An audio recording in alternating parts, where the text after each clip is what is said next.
Hey guys, welcome to another tutorial. In today's episode we're going to look at toy bricks.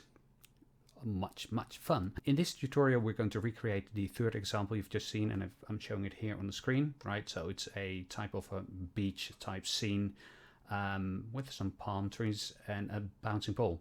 Now this won't win any awards, I'm well aware of that, but it's more, again, a proof of concept, and use your own creativity to come up with some marvelous stuff. So before we go into the details and actually sort of recreate this composition, let's go over the flow. So what we're going to do is create this background. So we're going to reuse an asset I created before, add in a bouncing ball, merge the two together. After a few nodes to perform certain operations, we feed it into a particle image emitter. And then we apply the custom tool with a slight modification, and we'll go into that in a moment. Feed it into a renderer, and then very importantly, we're going to feed that into a replicate 3D node. That basically allows us to replace the particles with a 3D mesh, right, or a 3D shape. And I then use a shape I created in Blender and exported as an FBX and imported that into Fusion. Then basically that essentially replaces all the particles with this toy brick type shape. Then I feed the result into a merge node, add some lights, add a camera, render it out, merge it with the background, and Bob's your proverbial uncle. Right? So let's start with a new composition. And let's import the assets. Oops. Right, so I've got these prepared, 600 by 600, and the toy brick.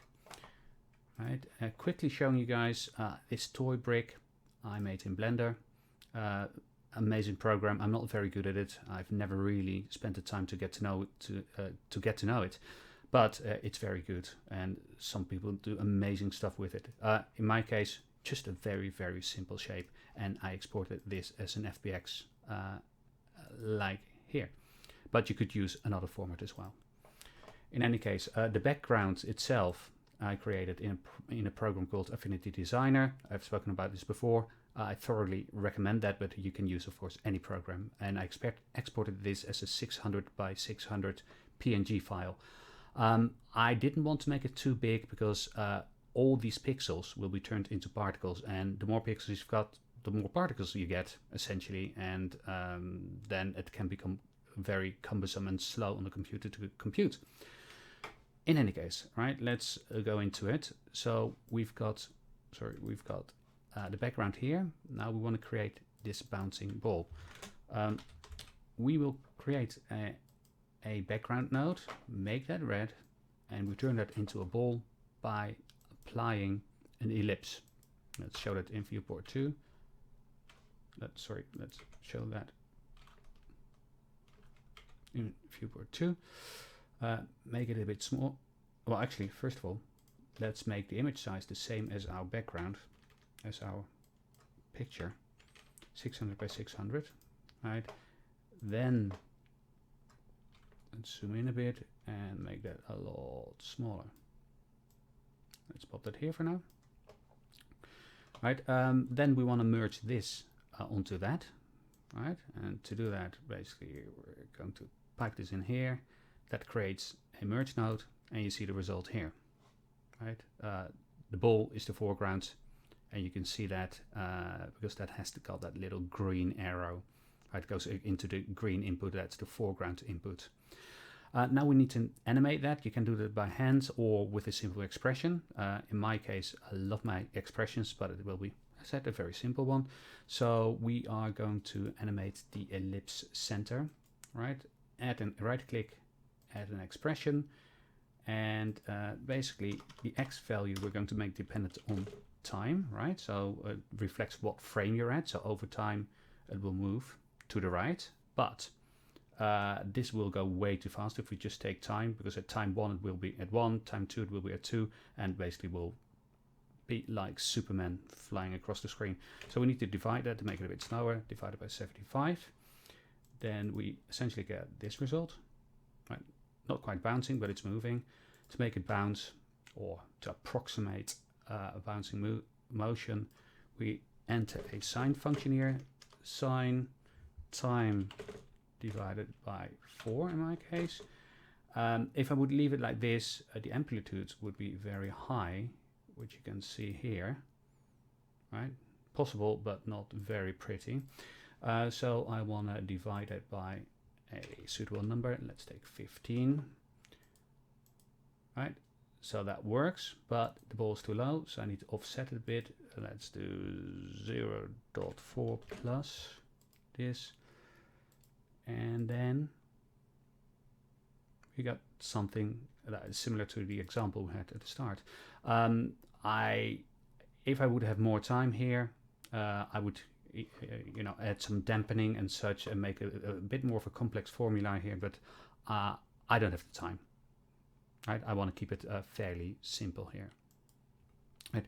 So next one up really is then to create or to feed this into the particle image emitter, like so.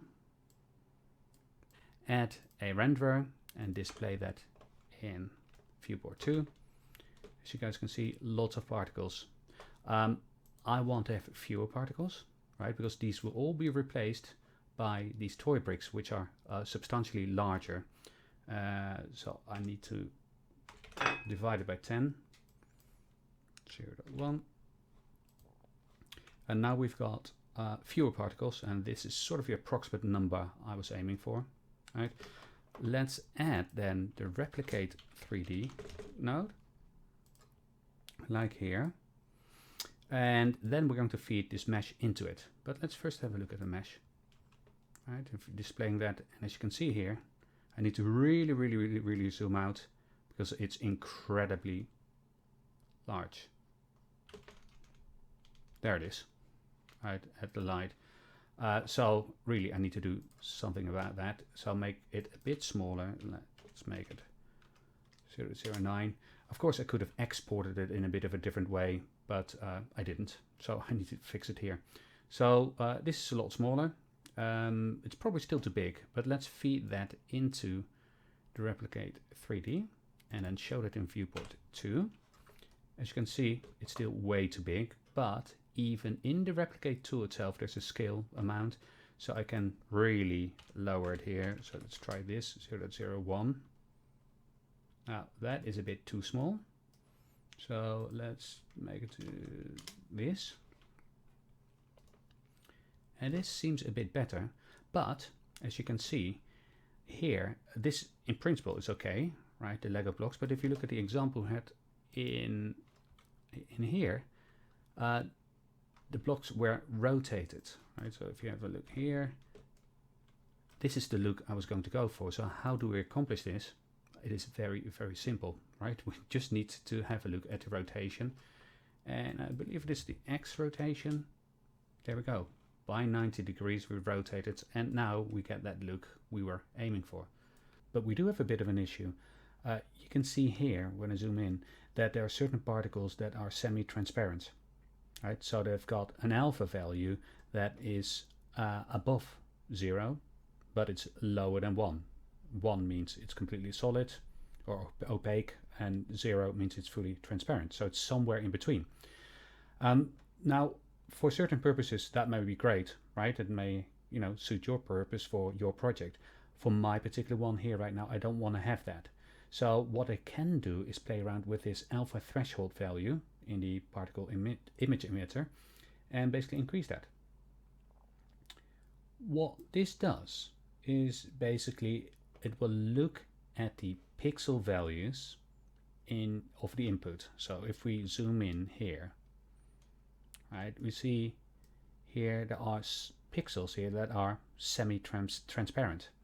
So what this slider does is basically saying, okay, only generate a particle if the associated pixels and the alpha value thereof will exceed the threshold. Right, so again, if we lower this, these semi-transparent pixels will translate into semi-transparent particles. up the threshold, and that will result in no particles. And an important implication here is that fully transparent pixels, right, like here, still generate particles. Right, so even though you don't see any particles, they are in fact there, but they're just fully transparent.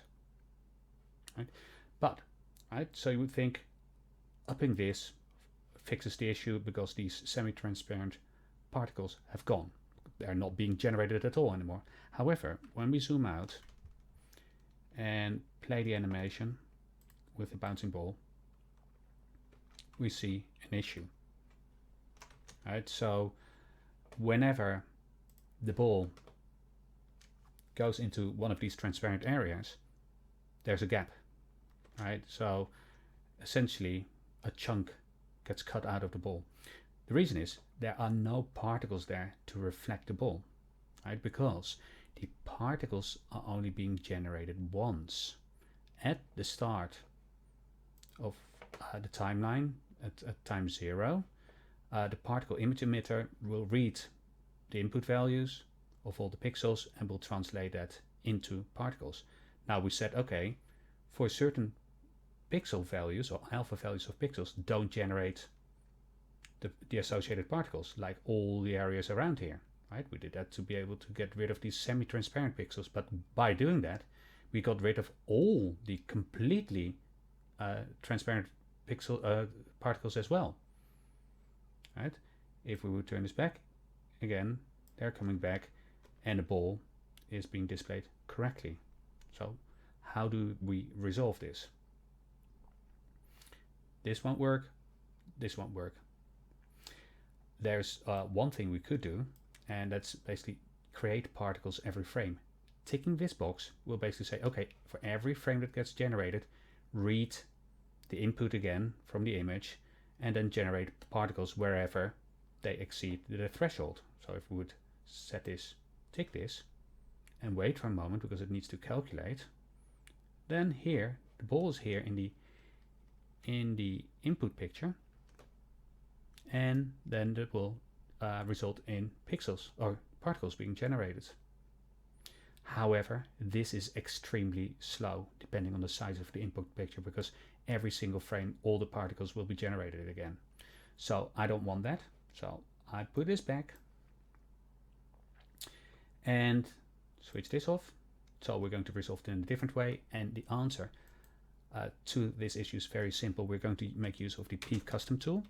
For those folks that are not familiar with this, please do check out my tutorial, Unleash the Power of Particles with the P custom tool. I'll provide a link to this video. It should be on your screen now, or otherwise check it below the video. For now though, we're going to do something very simple in the particle tab. In the alpha expression box, we're going to add a very simple expression if the alpha value is smaller than 0.5. So if it's if it has got less, if it's only sort of half transparent, then make it fully transparent. Otherwise, make it completely solid. And that fixes the issue. Right? No more semi-transparent pixels, and you can still see the ball. Again, this is the power of the P custom tool. A very, very, very simple and elegant solution, and not much work.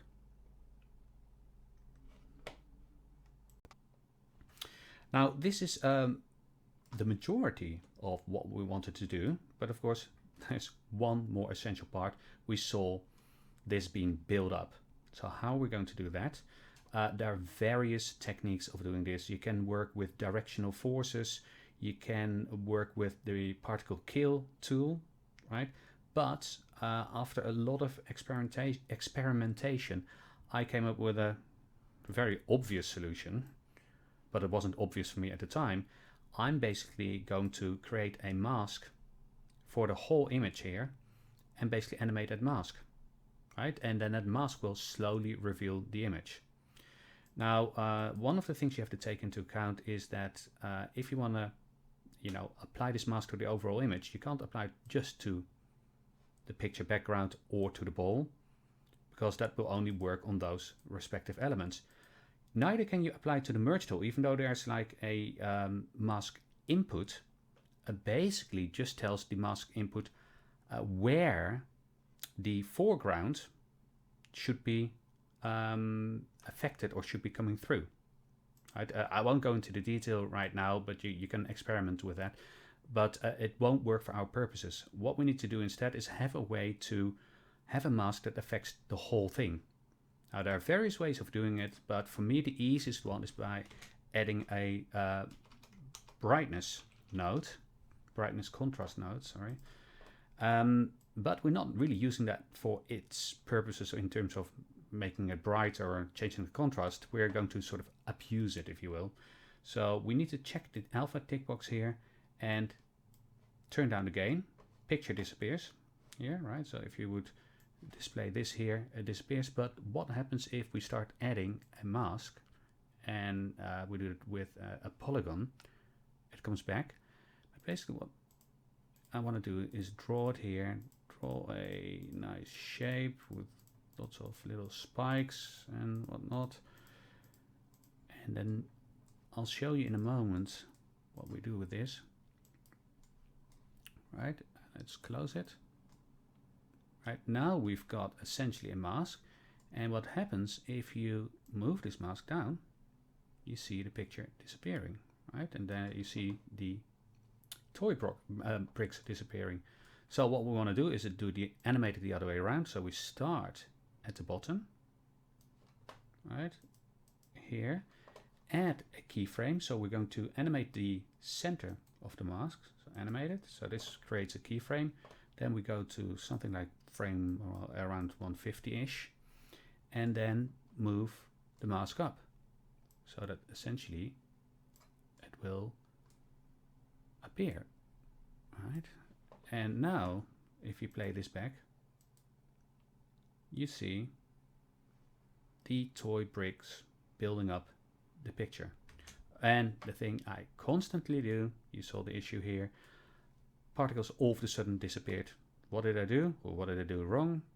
In the image emitter, lifespan is set to 100. So as soon as it hits 100, particles disappear. So we need to set it to a more suitable one. I just drag it to the right, make it 1000. And there we go. That is pretty much the animation done. Apart from one thing. The ball's disappeared. Now how come? Well, essentially the ball was going to move down here, move to the right, here, before the mask had revealed the picture. So what we want to do really is offset the movement. Now you can be very clever and add some conditional statements in the expression, right, this expression here. Instead of doing that, I'm going to go for a simple solution and move the whole thing a bit more to the left, that by the time it gets into the frame, the picture will have built up, right? So when does the picture build up? Sort of, you know, at around here. So at around frame 170 or so, I want the ball to appear here on the left hand side. So all I want to do really is offset it a bit to the left. So I basically just say something like minus 1.5 plus. And maybe even a bit more, minus 1.8. And if we now play the animation back, we see it being built up. You see the ball coming in here. There. It's still coming in a bit too early, so let's round it off to -2.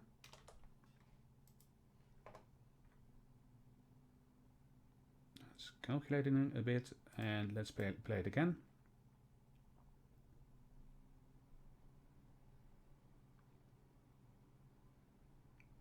Build up, and there's the ball coming in, and everything is working, right?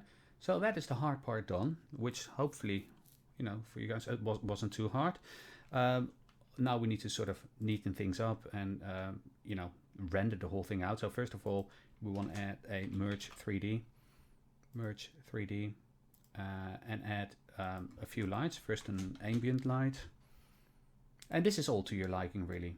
You know, ambient light, show this in here.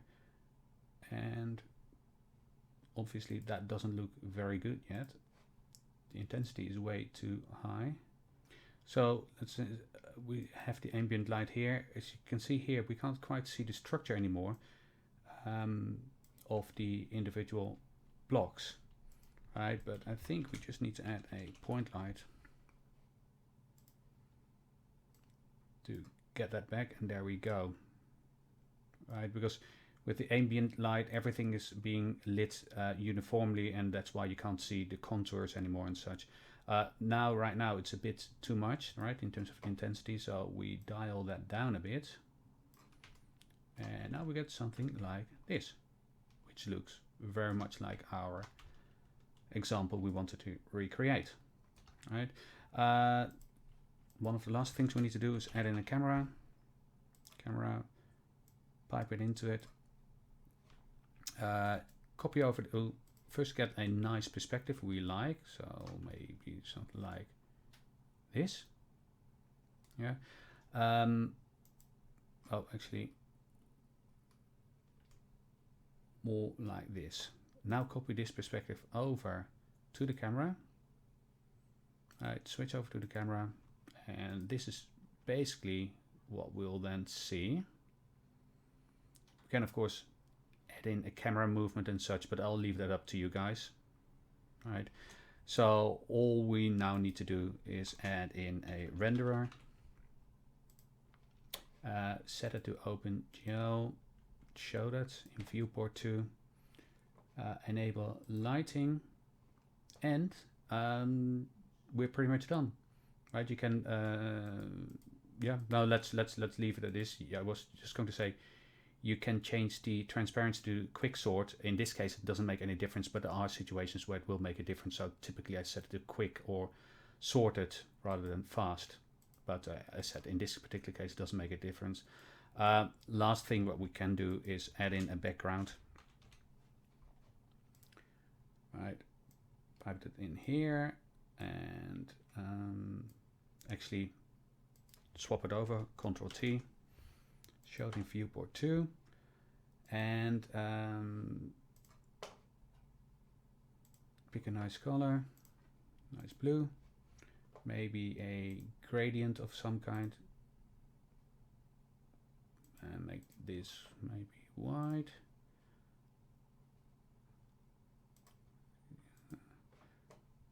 There we go. Right, or even another type of gradient, doesn't matter.